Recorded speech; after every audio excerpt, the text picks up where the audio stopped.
কোরবানি সবসময় ভাগে না দিয়ে একা দিতে পারলে উত্তম।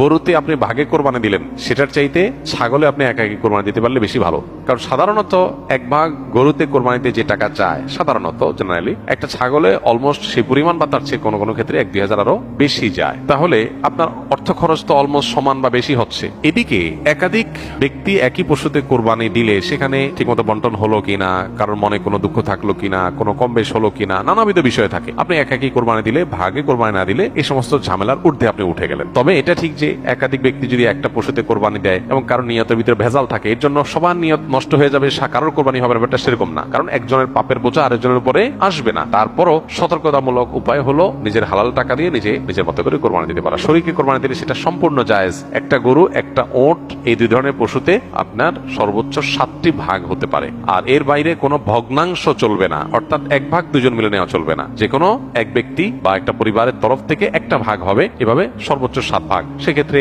যত ভাগ কম হবে সব তত বেশি হবে। কারণ হলো একটা গরুর দাম যদি 70,000 টাকা হয়, 7 ভাগ হলে 10,000 করে পড়বে। আর যদি সেই গরুটাকে আপনি 2 ভাগে করেন তাহলে 35,000 করে পড়বে, তাহলে টাকা বেশি খরচ হবে। ইন্না আইজামাল জাযায়ে মা আইজামিল বালা। যার যত বেশি ভালো কাজ করতে গিয়ে যত বেশি কষ্ট হবে, শ্রম হবে, মেধা খরচ হবে, অর্থ ব্যয় হবে, সবের পরিমাণ তত বেশি হবে। সো ভাগের পরিমাণ যত কম হবে, সবের পরিমাণ তত বেশি হবে। পাশাপাশি গোশত বন্টনের পদ্ধতি হলো যে কয় ভাগ হবে সেই কয় ভাগে কোরবানির গোশত বন্টন করতে হবে সমান হারে। এবং এক্ষেত্রে ভাগে কোরবানি দিতে গিয়ে, গোশত বন্টন করতে গিয়ে যদি কেউ তসরুফ করেন তো সেটা হারাম হবে, গুনাহের কারণ হবে এবং নাজায়েজ কাজ হবে।